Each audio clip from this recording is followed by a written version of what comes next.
Debemos de discernir y entender que también Israel es una señal al mundo y a las naciones, y a nosotros como iglesia.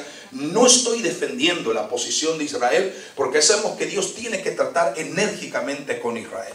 Hemos sabido de tantas veces que Israel se aparta del Señor en pos de otros dioses, de qué manera se han envuelto en todo lo que se llama el ocultismo, y estamos viendo de que Dios tiene que tratar con Israel de una forma directa. Pero para nosotros la señal de lo que pasa en el Medio Oriente es evidente que es una señal evidentemente profética. Miremos por un momento, según el profeta Isaías, la respuesta es así.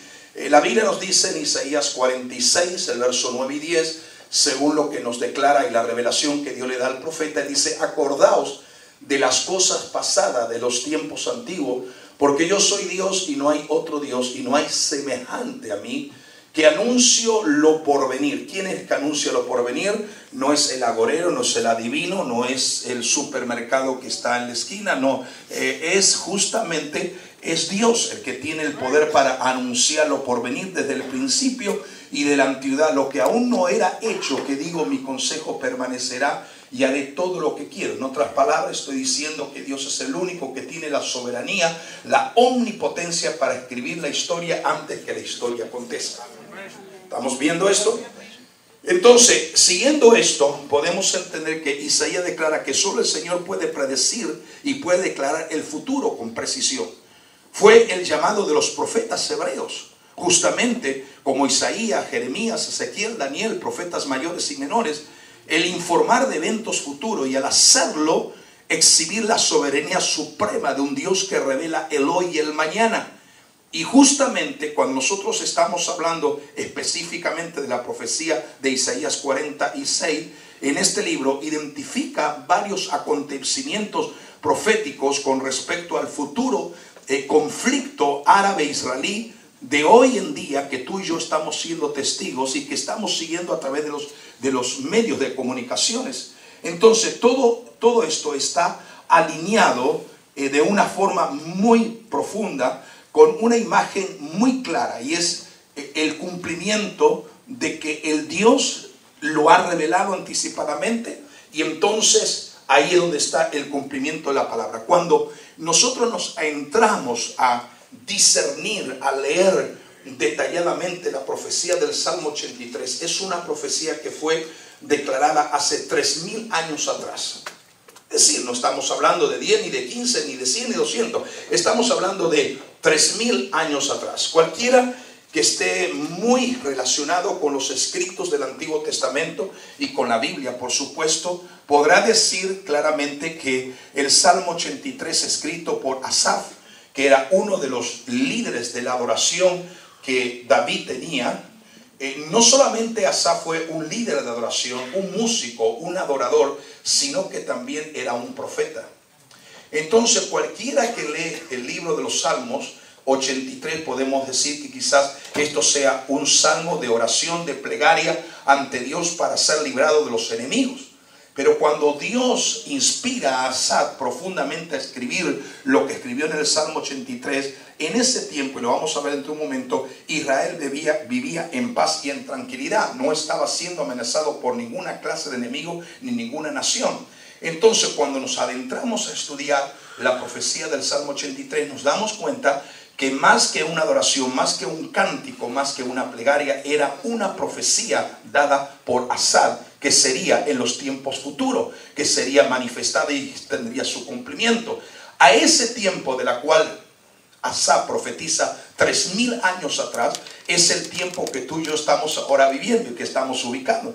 Es decir, lo que para Asaf era muy lejano, para nosotros es el testigo de lo que estamos viendo con nuestros propios ojos. ¿Me están siguiendo? Entonces, lo que el mundo ha atestiguado, por ejemplo, en el Medio Oriente durante las pasadas 6 décadas, parece haber sido anticipado por miles de años de antelación, debido a la importancia espiritual de la lucha árabe-israelí. Estoy diciendo eso porque queremos también que usted vea que aún en esa área la Biblia nos está diciendo que es el reloj profético de Dios sobre el mundo. O sea, podemos nosotros hacer una pequeña reseña, no desde muy tiempos atrás, sino la reseña voy a comenzar a hacerla muy rápidamente a partir de la primavera árabe en el año 2011. Ustedes saben que a partir del año 2011 todo el sistema, por ejemplo, Egipto, Siria, Libia, Irán, todo lo que es el Medio Oriente fue alterado con lo que se llamaba la famosa primavera árabe. La primavera árabe lo que quería lograr era destabilizar los gobiernos del Medio Oriente y colocar y sacar a sus dictadores y colocar presidentes que sean elegibles democráticamente por el pueblo o por la nación. ¿Me están siguiendo? Entonces, hasta el día de hoy, por ejemplo, uno de los países que más le ha costado en la primavera árabe, en este plan orquestado, es Siria, porque ya Siria lleva con esta situación, ya vamos 4 años, ¿verdad? Estamos 2014, 2011, hace 4 años que Siria está en un conflicto debatiéndose continuamente sobre esta situación. Entonces, podemos entrar que a partir del 2011, la destabilización cada vez ha sido más explosiva y la situación en la región, muchos especialistas que han estudiado y muchos teólogos que han estado estudiando lo que se llama la condición del Medio Oriente, están preocupados de que las protestas, rebeliones que condujeron a cambios en los panoramas políticos de varios países, predominantemente musulmanes, fomentaran la propagación del antisemitismo, y eso es lo que está hoy en día lográndose gestar de una forma muy intensa. El Salmo 83 entonces describe, por un lado, el clima, una climática y concluyente guerra árabe-Israel. Así nos está diciendo y vamos a observar y lo voy a explicar. Que fue profetizado por Asad, el profeta, cerca de hace 3000 años. Evidentemente en el verso número 8, podríamos leer todo el capítulo, pero estoy parafraseando para avanzar. El verso número 8 nos dice en el texto del capítulo 83, en este salmo ha sido incluido para su lectura conveniente en el apéndice que vamos a estar tratando y considerando. Entonces, miremos esto que la Biblia nos está hablando. ¿Alguno tiene el Salmo 83 ahí abierto en su para que me ayude, juntos podamos interactuar en esta palabra y en este mensaje? Algunos teólogos, dentro de lo que es el marco de escatología, intentan juntar los dos episodios proféticos, o sea, las guerras de Gog y Magog con la guerra del Salmo 83, y vamos a demostrar que ambas guerras son totalmente diferentes o distintas la una de la otra. Evidentemente el verso 8, ¿qué nos dice? Léalo.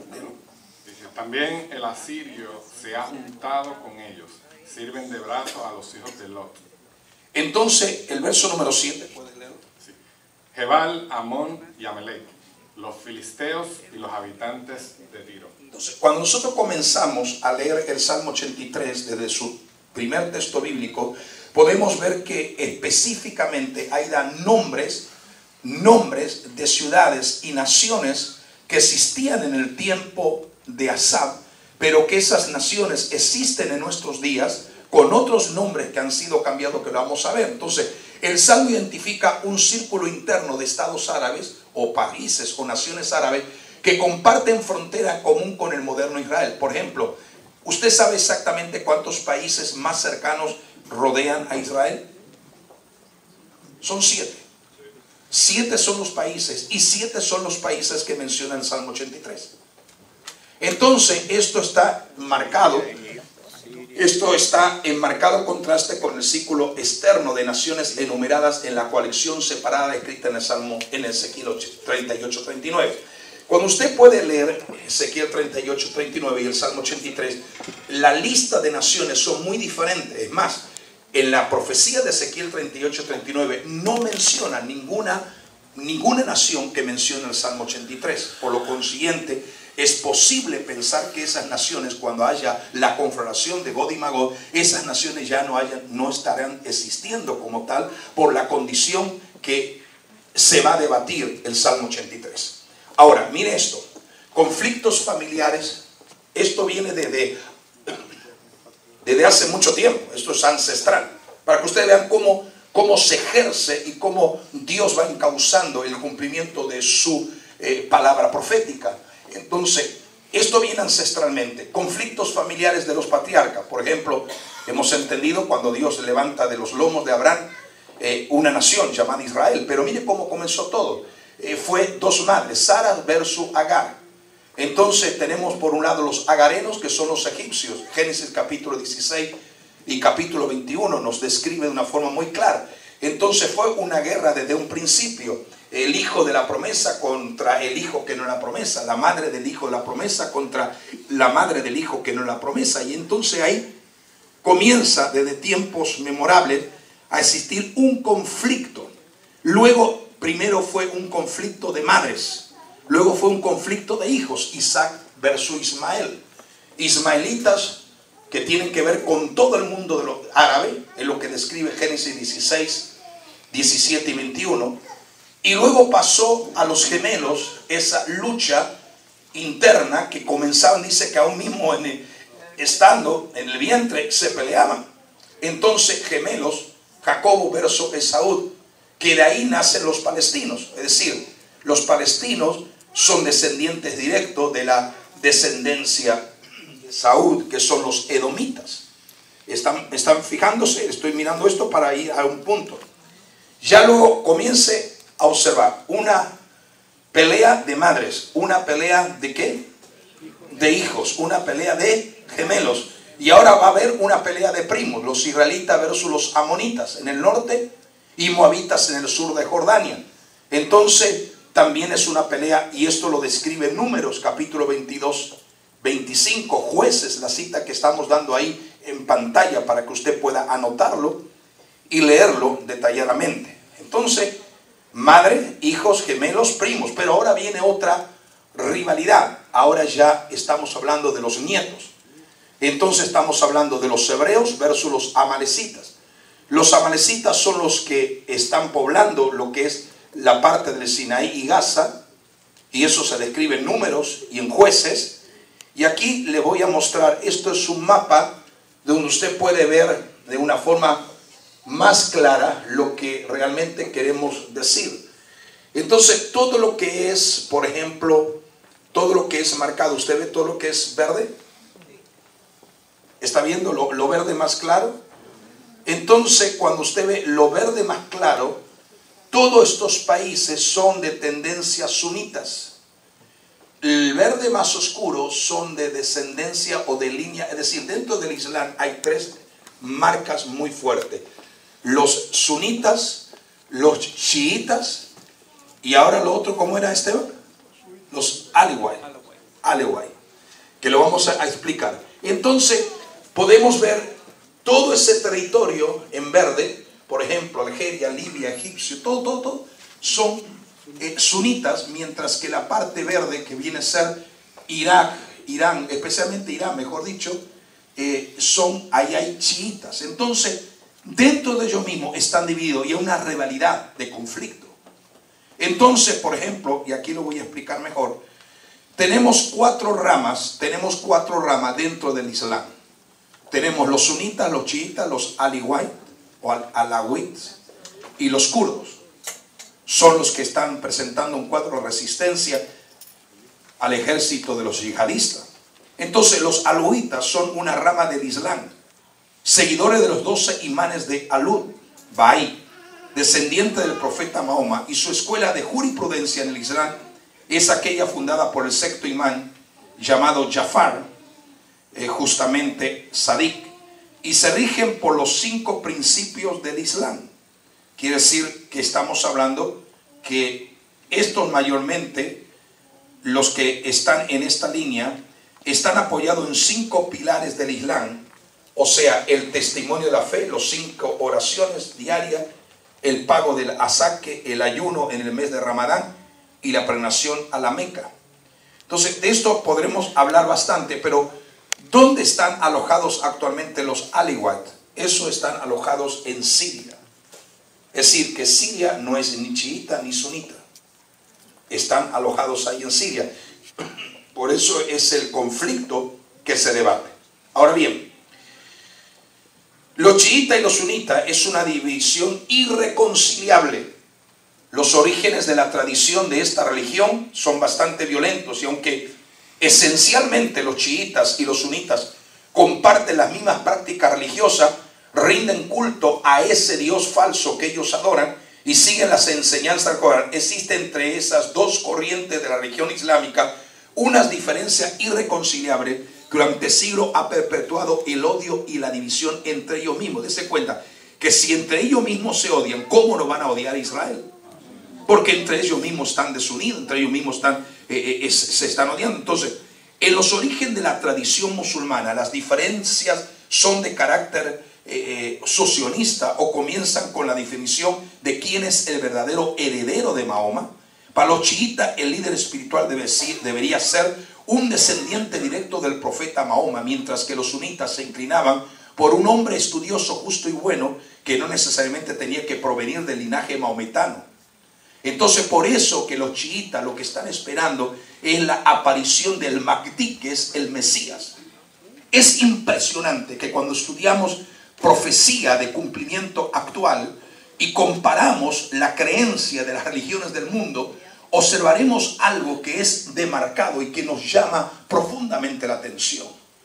Los chiitas, la ala del Islam, están esperando el líder, el Mesías, que es el Mahdi. Según la creencia de ellos, dice que el Mahdi es el verdadero Mesías y que Cristo, ellos creen en Jesús, pero dice que Jesús es el asistente del Mahdi. Así ponen su creencia. Pero por otro lado, estamos viendo que la religión de Budas, los budistas, también esperan un Mesías. Los hinduistas también esperan un Mesías. Los Bahá'í también esperan un Mesías. La religión de Roma también espera un Mesías, lo que será, ese es el anticristo. ¿Te das cuenta? Es impresionante que todas las religiones, de gran mayoría masiva, los que tienen más adeptos, estén esperando a su Mesías, y hay una gran parte de la iglesia verdadera o de la iglesia del Señor que no está esperando a su Mesías. Es algo contradictorio que las religiones falsas de engaños están creyendo en la aparición de un Mesías, y la iglesia, que tiene una verdad innegable, que es la aparición del Mesías verdadero, Rey de Reyes y Señor de Señores, esa iglesia, algunos miles y millones de personas estén siendo indiferentes a la verdad del cumplimiento profético. Entonces, es impresionante lo que está pasando. Entonces, en la actualidad, la violencia entre los musulmanes no solo está impregnada de tintes místicos, ocultistas, demoníacos y satánicos, sino que tiene muchísimas implicaciones de orden político y económico. Ahora, ¿qué es lo que hacen, por ejemplo, los sunitas dentro del marco de los yihadistas en el Medio Oriente, en Siria, en Irán, en todos esos lugares? Están sacrificando y están matando a cristianos por miles. Y hay una de las cosas que ellos hacen. Ellos lo que hacen es beber la sangre de sus víctimas. ¿Por qué? Porque al beber la sangre de sus víctimas, ellos creen que se rejuvenecen y se fortalecen. Porque eso son prácticas ancestrales demoníacas. En otras palabras, lo que están haciendo ellos es venerando al dios Moloch, que era el dios que sacrificaba a los niños. Por eso que ellos prefieren dañar y atacar a los niños, a los inocentes, a las niñas, para realmente violarlas, y a los niños varones para matarlos y beber su sangre, porque ellos dicen que es la manera de perpetuarse en el poder y tener fuerza renovada. Es interesante esto, que detrás de todo esto, aunque la gente lo mire, hay una fuerza de principados demoníacos terribles actuando por encima de ellos. Y cuanto más sacrificios hacen de muertes de inocentes, tanto más ellos toman mayor posesión demoníaca, y la misma obra satánica se perpetra y se posiciona sobre sus mentes y sobre sus vidas, haciendo cosas que un ser humano en su capacidad natural no podría hacer. Entonces, chiitas y sunitas es una división irreconciliable. Entonces, pasamos por alto esto. Por ejemplo, el 15% de los Alawí está en Siria. Ahora, la Biblia nos habla, los confederados, la Biblia nos habla del Salmo 83, y forman ahí una lista, un colectivo del plan de guerra estratégico para destruir a Israel. Su máximo objetivo es erradicar al Estado judío y confiscar toda la tierra que actualmente poseen. Por ejemplo, yo decía ayer que Hamas y los grupos que odian a Israel dicen: nosotros amamos tanto la muerte como Israel ama la vida. Entonces, el propósito de ello, escuche, ¿cuál es